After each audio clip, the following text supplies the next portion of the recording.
Assalamualaikum warahmatullahi wabarakatuh. Nama saya Devi Melenia Yunia. Di sini saya akan memenuhi tugas UAS Ulumul Quran dengan menjelaskan materi tentang sejarah pertumbuhan dan perkembangan pada masa prakodifikasi. Nah, yang pertama, perkembangan hadis pada masa Rasulullah. Nah, periode ini disebut dengan Asyar al-Wahyi wa at-Tahwin, atau disebut juga dengan masa turunnya wahyu dan pembentukan masyarakat Islam.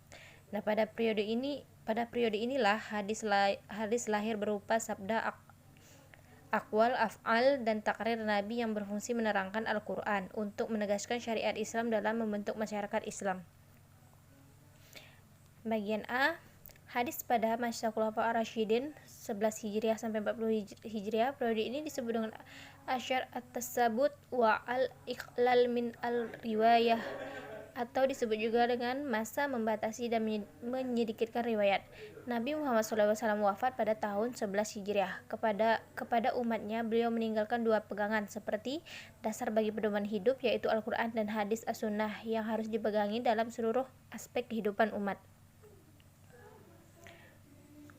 Yang B, perkembangan pada masa sahabat kecil dan tabi'in. Periode ini disebut Asyar Intishar al-Riwayah ila Amsyar, masa perkembangan dan meluasnya periwayatan hadis. Pada masa ini daerah Islam sudah meluas, yakni ke negeri Syam, Irak, Mesir, Samarkand, bahkan pada tahun 93 Hijriah meluas sampai ke Spanyol. Para sahabat kecil dan tabi'in yang ingin mengetahui hadis-hadis Nabi Muhammad SAW, maka diharuskan berangkat ke seluruh pelosok wilayah Daulah Islamiyah untuk menanyakan hadis kepada sahabat-sahabat besar yang sudah tersebar di wilayah tersebut. Dengan demikian, pada masa ini, di samping tersebarnya periwayatan hadis ke pelosok-pelosok daerah Jazirah Arab, perlawanan untuk mencari hadis pun menjadi ramai.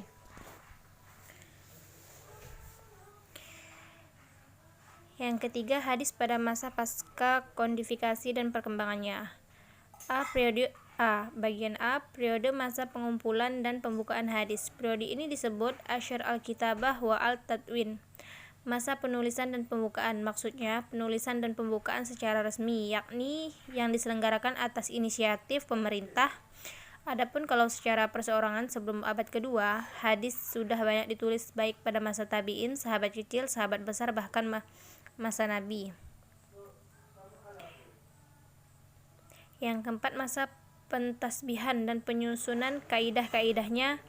Abad ketiga merupakan puncak usaha membuka hadis. Sesudah kitab-kitab Ibnu Jurai, kitab Muwatta al-Malik tersebar dalam masyarakat dan disambut dengan gembira. Kemauan menghafal hadis, mengumpul dan membukukannya semakin meningkat, dan mulailah ahli-ahli ilmu beribadah dari suatu tempat ke tempat lain, dari sebuah negeri ke negeri lain untuk mencari hadis. Pada awalnya, ulama hanya mengumpulkan hadis-hadis yang terdapat di kotanya masing-masing. Hanya sebagian kecil di antaranya mereka yang pergi ke kota lain untuk kepentingan pengumpulan hadis. Nah, keadaan ini diubah oleh Al-Bukhari. Beliaulah yang mula-mula meluaskan daerah-daerah yang dikunjungi untuk mencari hadis. Beliau pergi ke Maru, Naisabur, Rai, Baghdad, Basrah, Kufah, Makkah, Madinah, Mesir, Damsyik, Kusyariyah, Aqslani, dan Hims. Yang kelima, periode dari awal abad 4 Hijriah tahun 656 Hijriah. Periode ini dimulai dari abad keempat hingga tahun 656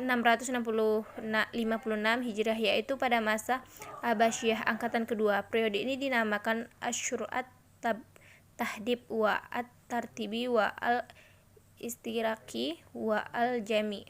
Ulama-ulama hadis yang muncul pada abad kedua dan ketiga digelari mutaqaddimin, yang mengumpulkan hadis dengan semata-mata berpegang pada usaha sendiri dan pemeriksaan sendiri dengan menemui para penghafalnya yang tersebar di setiap pelosok dan penjuru negara Arab, Parsi, dan lain-lain.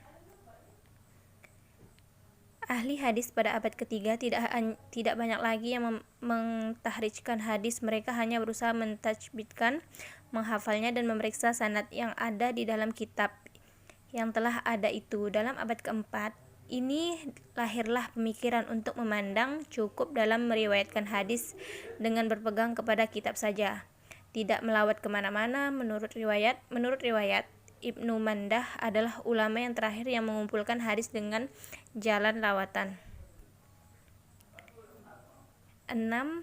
Periode tahun 656 Hijriah, yaitu sekarang. Periode ini adalah masa sesudah meninggalnya Khalifah Abbasiyah Al-Mutashim. Sampai sekarang, periode ini dinamakan Ahdu Asy-Syahri wa Al-Jami wa At-Taqri wa Abatsi, yaitu masa pensyaratan, penghimpunan, pentakrisan, dan pembahasan usaha-usaha yang dilakukan oleh ulama dalam masa ini adalah menerbitkan isi kitab hadis, menyaringnya, dan menyusun kitab 6 kitab tahrij, serta membuat kitab-kitab jami yang umum.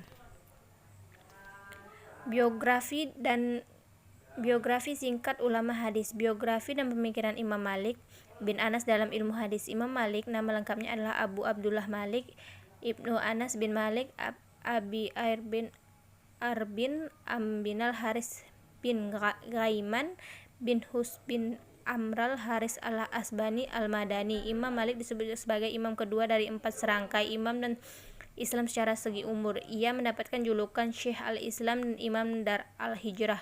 Ia berasal dari keluarga yang terhormat dan berstatus sosial tinggi. Kakeknya berasal dari Yaman yang bernama Abdullah Amir.